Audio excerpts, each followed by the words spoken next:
Bonjour. Bon, avant le café, il va falloir encore tenir un peu le choc. Par rapport à M. Wolf et à M. Bernard qui ont présenté des méthodes assez générales, et puis bon, pour M. Wolf très précises, moi, on m'a demandé pareil que pour Olivier de faire quelque chose d'assez généraliste, vulgarisant, sur la croissance de région. Je pense que tout le monde la connaît. Non. Non, voilà, c'est le réveil. C'est le réveil, donc c'est impeccable.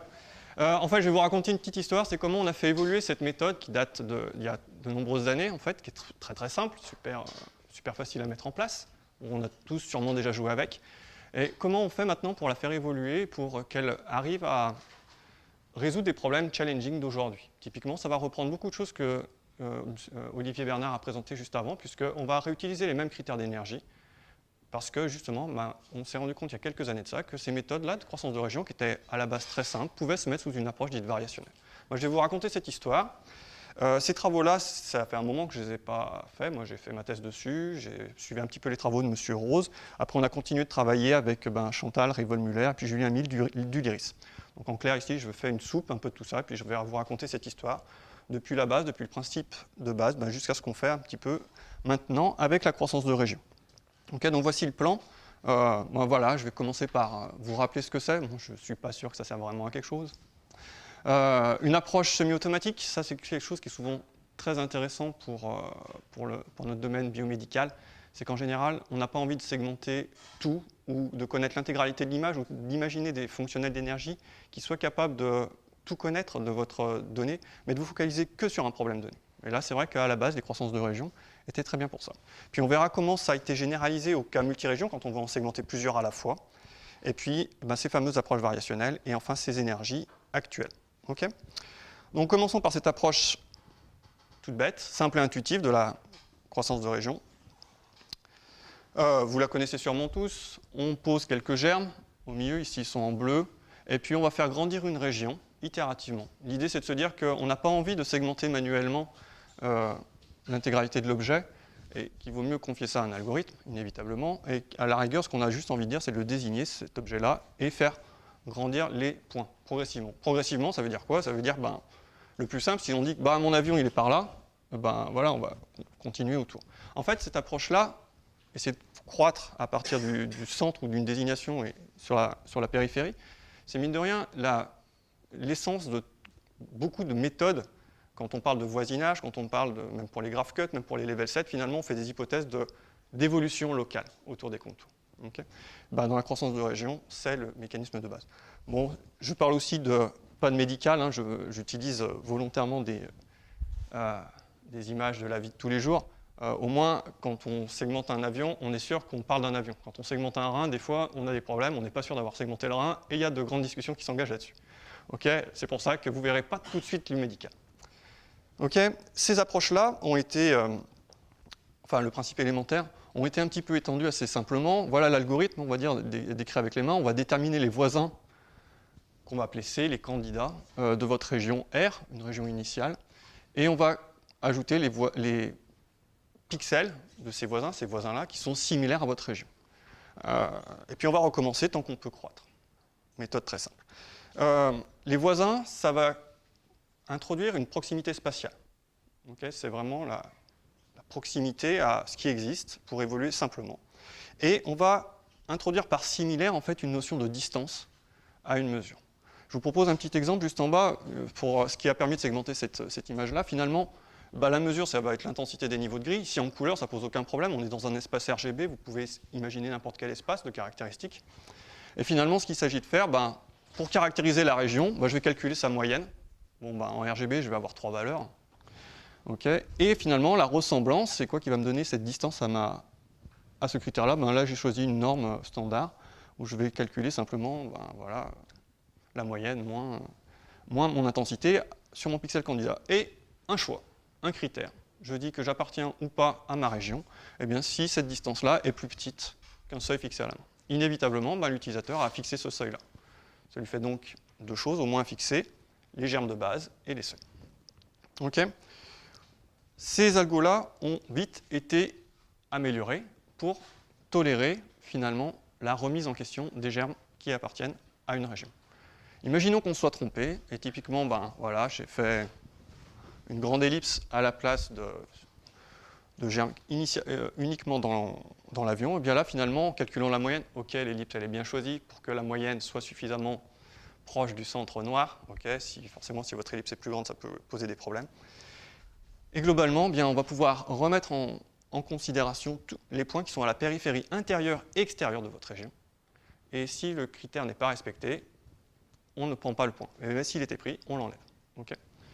On obtient à peu près, dans ce cas-là, les mêmes résultats que précédents.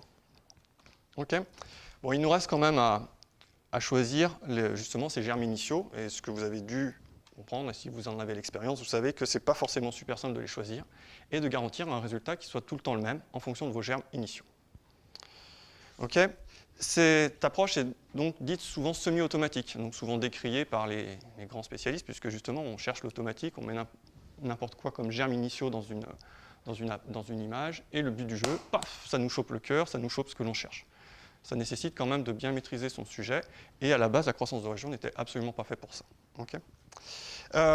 Les germes initiaux, ça peut être ce que l'on veut. On peut tout à fait dessiner comme j'ai mis dans les ailes, différents germes qui sont absolument non connexes et qui vont me permettre de décrire plusieurs objets, connexes ou non connexes d'ailleurs. Ça va me permettre de segmenter simplement avec un peu plus d'informations. J'ai vu que ça avait échoué au début. En rajoutant quelques aides à la croissance de région, je vais peut-être résoudre le problème global. Et puis bien sûr, on peut, là je me suis fait plaisir quand même, on peut aussi rajouter des différentes régions, c'est de lui dire, dans cette image finalement il n'y a pas que l'avion, finalement il y a aussi le ciel. Et donc fait croître ces régions-là et débrouillez-vous. On peut constater quand même que le ciel va s'arrêter au bout d'un moment. Pourquoi? Parce que je suis toujours sur un critère d'énergie un critère très simple de choix. Il faut être à peu près similaire à la moyenne, et comme vous pouvez le constater maintenant plutôt sur l'image d'en haut, ici à cause du soleil, l'intensité étant tellement intense, la moyenne de la région est suffisamment différente par rapport à mon seuil, donc je me suis arrêté là.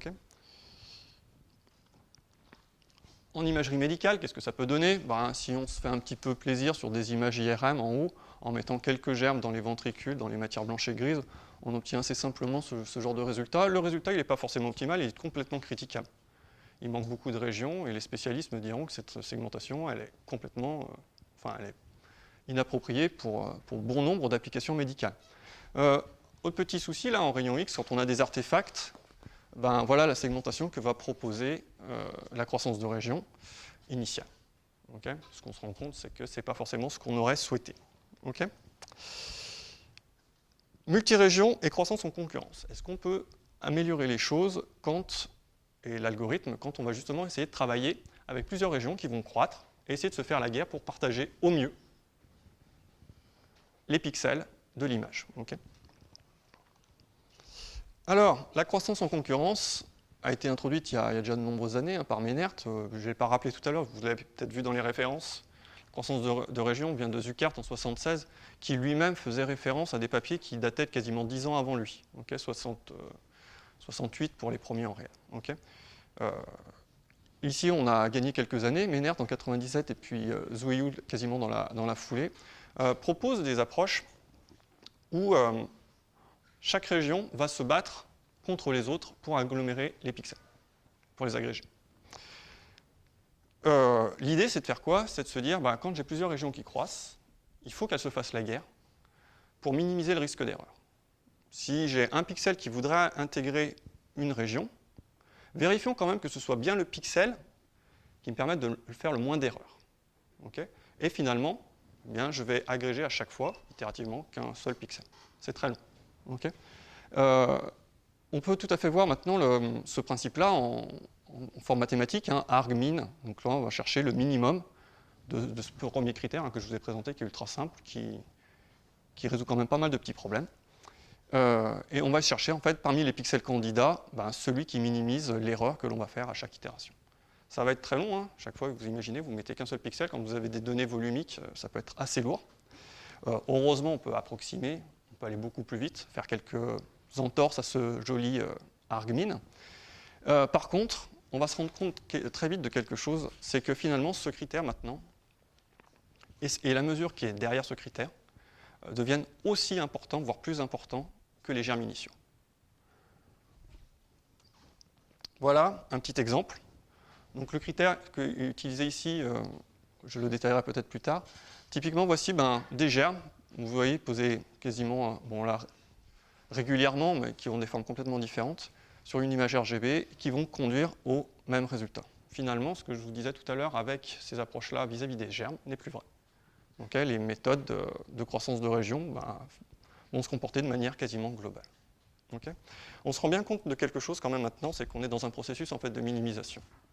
Le processus de base où on cherchait simplement à regarder autour de soi ce qui se passait et puis d'agréger des pixels simplement, eh bien maintenant ça devient un vrai processus global, donc qui plaît fortement quand on cherche à parler d'optimal, qui va conduire à des minimisations d'énergie.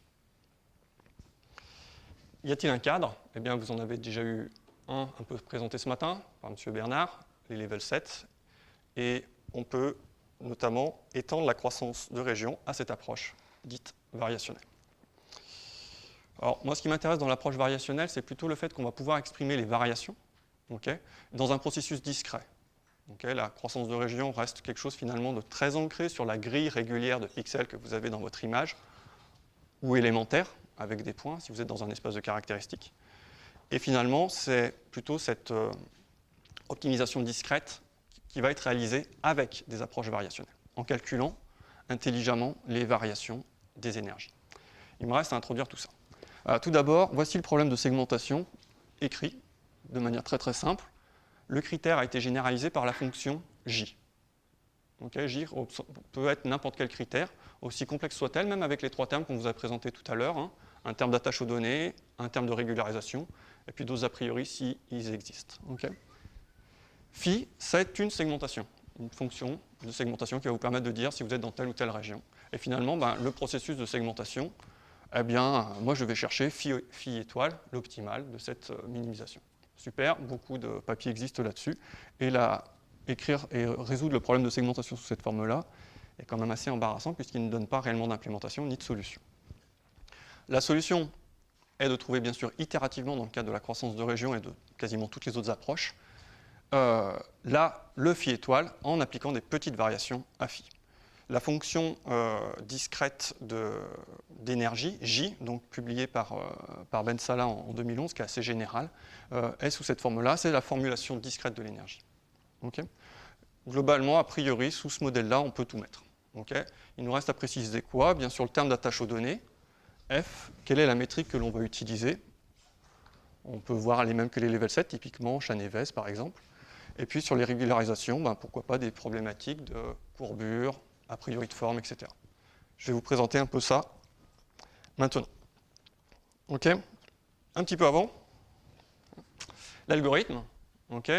L'algorithme, mine de rien, est relativement simple. On a étoffé un petit peu les étapes. Là, ça devient réalisable. Ce genre d'algorithme est implémentable. Il nous s'agit de répéter que, d'abord, de choisir les candidats, trouver les candidats, les pixels candidats. Faire une petite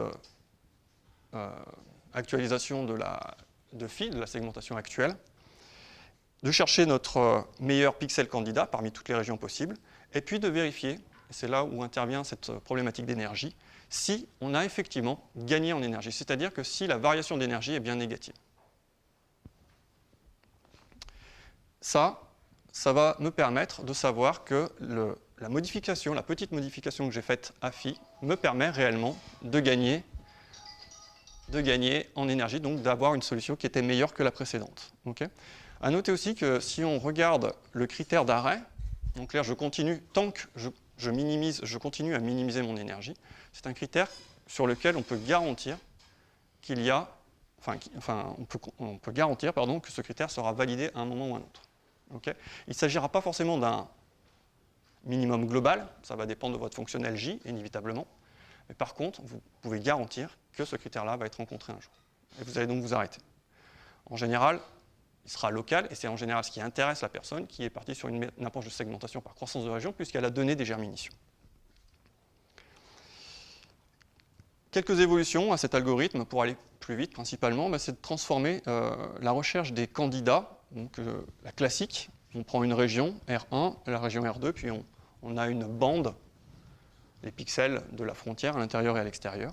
Eh bien, on va rendre cette bande de pixels complètement adaptative. Ça rappelle inévitablement les level 7 avec les énergies d'évolution. Et typiquement, ce qu'on peut proposer, c'est de donner des petits rayons de propagation sur ces pixels candidats qui vont être dépendants de la fiabilité de votre agrégation. Ou alors, parce que vous avez envie d'aller chercher plus loin, voir un petit peu plus loin ce qui se passe, même si vous avez une petite frontière, par exemple. Ou alors parce que vous voulez être dépendant de la forme que vous avez déjà segmentée. Par exemple, vous savez que vous avez plutôt affaire à des tubes, bien finalement, vous allez vous dire, tiens, c'est quand même un tube, je vais continuer à aller chercher bien vite dans cette direction et peut-être moins vite dans les directions orthogonales. Okay. Typiquement, une petite illustration, quand cette couronne, ces pixels candidats sont choisis un petit peu de manière un peu plus dépendante de la région déjà segmentée, et bien là, on va continuer d'aller chercher et puis d'aller segmenter l'autre partie du cœur, du ventricule. Jusqu'à maintenant, j'ai présenté pas beaucoup d'énergie, mine de rien, j'ai présenté qu'une énergie qui était super simple, c'était un écart à la moyenne. Il en existe beaucoup d'autres, et en fait, c'est elles qui vont avoir un très gros impact sur votre segmentation finale. On s'attaque donc par rapport à la fonctionnelle d'énergie, à la partie que vous voyez tout en haut, là, pas en gris, à la partie attache aux données, dans un premier temps. Les énergies les plus classiques sont celles de Chanévez, très utilisées dans le milieu des level 7 notamment, et maintenant en croissance de région en fait aussi. Donc là, j'ai exprimé directement l'argmin en fait à calculer. Bon, il est mal réécrit, mais bon, globalement, il s'agit de deux régions, 0 et 1, okay, donc deux moyennes, mu0 et mu1. Et là, le but du jeu, c'est de séparer au mieux les pixels via phi, via la fonctionnelle phi, pour que ce critère-là soit minimal. L'uniformité locale, donc proposée par Brox et Kremer, va permettre de se poser la question, pas sur la globalité de la métrique de la région, pas la moyenne globale de la région, mais plutôt autour du pixel que je cherche à segmenter. Qu'est-ce qui se passe autour de moi? Est-ce que c'est stable ou est-ce que c'est pas stable? Finalement, quand vous avez des mu0 et mu1 comme dans Chanévez, il s'agit d'une mesure globale à la région, donc très facile finalement à mettre à jour, etc.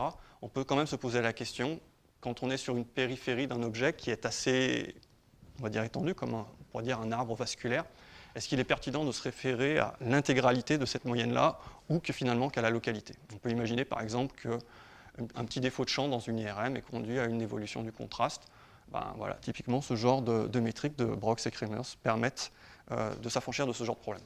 J'attire votre attention sur le problème de ce qu'on appelle le liage, c'est-à-dire que potentiellement, vous pouvez changer votre moyenne et finalement changer d'objet, changer d'organe. OK.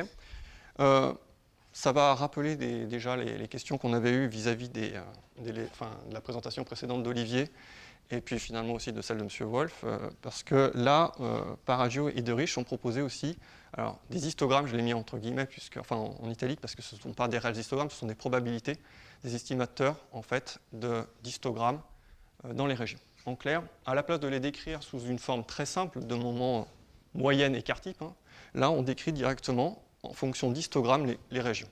Ce qui va me permettre de caractériser très simplement, il faudra quand même leur dire. D'un point de vue mathématique, c'est facile à écrire, à programmer, c'est autre chose. Ça va vous permettre d'exprimer des textures très complexes. Okay. Typiquement, pour segmenter ces deux petits moutons, en initialisant deux régions, attention, il y a toujours la troisième qui n'est pas exprimée, qui est le fond, on arrive, grâce aux histogrammes et les textures de ces moutons, à différencier ces deux textures-là et à obtenir une bonne segmentation. Okay. Ce qu'on a proposé, en fait, c'est que toutes ces énergies-là, on les a généralisées à n régions, ça c'est pas super compliqué, et on les a écrites sous forme dérivée pour pouvoir exprimer les variations de ces énergies à chaque fois qu'on fait une petite modification à phi dans notre cadre discret. Ce qui nous permet de calculer assez vite notre algorithme précédent. On passe à la deuxième partie de l'énergie. On laisse tomber le terme d'attache aux données. On va regarder ce qu'on peut faire maintenant sur les énergies de régularisation. l'un des problèmes de la croissance de région, c'est globalement qu'elle peut faire des fuites. C'est l'image que je vous avais présentée en rayon X au début, sur le Rhin. Ça, c'est assez pénible. Dès qu'on a un artefact, là, ici, si même le seuil est mal choisi, on peut tout à fait imaginer que la croissance de région va fuir au niveau de la tache blanche qui doit être l'urètre ou le bassin, je ne sais plus, peut fuir dans le reste du corps. Un autre gros souci, en général, avec les croissances de région, c'est leur contour qui est ultra bruité. C'est-à-dire que globalement, vu qu'à la base, on n'a pas réellement de contraintes sur la forme des objets, eh bien, vous allez avoir des créneaux, enfin des contours qui sont assez sales et qu'en général ne plaisent pas trop visuellement aux praticiens ou aux gens qui veulent voir leur objet. On préfère lisser. Pas de problème.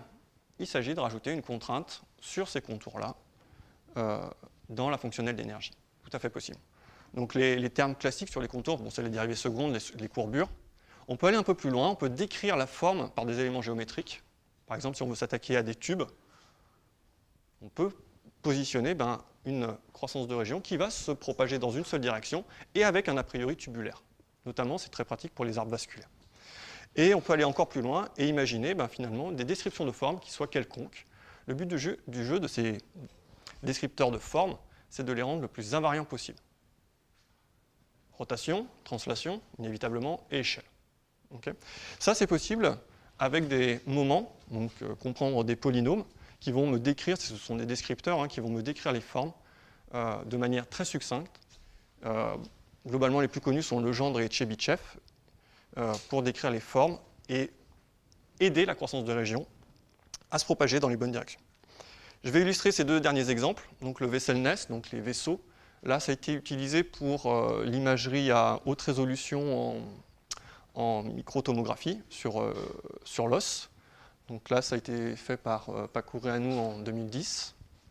Donc pour réussir à en fait, se focaliser sur tout ce système osseux, une hypothèse de Vesselnest, donc de propriété sur l'énergie, pour se focaliser uniquement sur des tubes, a été introduite. Ça donne des résultats qui sont très intéressant. Pour la priorité de forme, avec les moments de Tchebychev, donc le modèle utilisé est celui-ci. Ça, c'est l'approche Chaneves classique. On se rend compte que les level 7 ou l'approche de croissance de région que l'on a sont les mêmes. Là, l'idée, c'est de se dire, voilà, le lapin, on ne le voit pas entièrement. Et en plus, on a utilisé différentes rotations pour voir la robustesse. Donc, globalement, le Chaneves, on se rend bien compte qu'il donne toujours la même segmentation, c'est super. Et quand on utilise le Chaneves avec cet a priori de forme décrit par ces fameux moments de Tchebychev, eh bien, on arrive à obtenir la segmentation du lapin, même dans la zone occultée. Appliqué à l'imagerie médicale, si je reviens sur mon petit problème de rein, le modèle qu'on a introduit pour le rein, c'est finalement une segmentation d'un rein standard. Comprendre un haricot.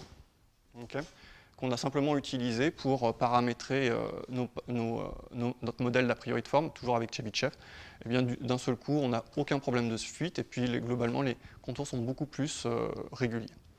Pour un petit test aussi en scanner, sur une segmentation de vertèbres, on a volontairement initialisé là où il ne fallait pas la méthode, de manière à pouvoir bloquer sur une transition qui se voit à peine ici. C'est un minimum local, ce n'est pas celui qu'on attendait pour la vertèbre. En disant la croissance de région, mais en fait, ce qu'on cherche à segmenter, ça ressemble à ça. Pas plus. Voilà la segmentation que l'on obtient. Okay, simplement, en contraignant plus, elle se rend compte que ce minimum-là ne correspond pas à son modèle, donc elle continue d'évoluer jusqu'à correspondre au mieux au modèle. Voilà, c'est la conclusion. Okay, il me reste quelques minutes, je vais en profiter. Donc l'idée, c'est, j'espère que je vous ai un petit peu expliqué tout ça, la croissance de région et ses nouveautés. Personnellement, je ne suis pas sûr qu'en introduisant tous ces super systèmes, on n'ait pas un peu perdu de l'idée originale qui était super simple, qui permettait de résoudre des petits problèmes très efficaces de segmentation. Typiquement, là, tout le monde connaît, sous Photoshop, la petite baguette magique, c'est très bien. Ça marche bien, c'est très efficace. Maintenant, mettre ce genre de système en œuvre aussi simplement, ça ne conduira pas au même résultat et pas forcément au résultat que l'on attend. En termes de temps de calcul, c'est relativement rapide. Sur les images qu'on a, on est largement inférieur à la seconde. Ce n'étaient pas des grosses images que je vous ai présentées, mais globalement, on est ouais, c'est moins d'une demi-seconde. Hein. On passe plus de temps à écrire les fichiers qu'à calculer. Les images ne sont pas grosses, même en couleur. Et si vous voulez vous amuser avec, donc nous on programme avec ITK. Moi j'ai recensé quelques logiciels qui font ça assez bien. Bon, il y a Fiji et Imagy, donc, basés sur la bibliothèque IMG Lib2, qui introduisent pas mal de choses pour la croissance de région simple. J'avais eu récemment une petite présentation de CNAME que je ne connaissais pas, donc j'ai regardé un peu plus en détail. Il propose des solutions très visuelles, même pour les gens qui ne veulent pas programmer, qui permettent effectivement de lancer des petits blocs de segmentation de manière très simple, en introduisant des germes et avec des méthodes de segmentation simples et efficaces. Ensuite, on va dire la totale là, qui est basée sur le couple ITK-VTK, MITK, KMITK, MIPAV et le MEVISLab, introduisent des blocs de segmentation interactifs assez sympathiques. Je ne sais pas si ma connexion Internet marche. Non, il y a des liens dans la présentation, donc je ne sais pas s'ils auront les présentations. Mais typiquement, j'ai pointé 2 liens sur MIPAV et sur MITK, justement où on montre l'utilisation, enfin, les développeurs de ces logiciels montrent l'utilisation de la croissance de région ou assimilée pour ces softs. Okay, je ne parle pas aussi de toutes les initiatives sous MATLAB, Scilab, R, Python, etc., qui permettent de réaliser ceci. Voilà, tous les exemples proposés étaient sous ITK. Merci.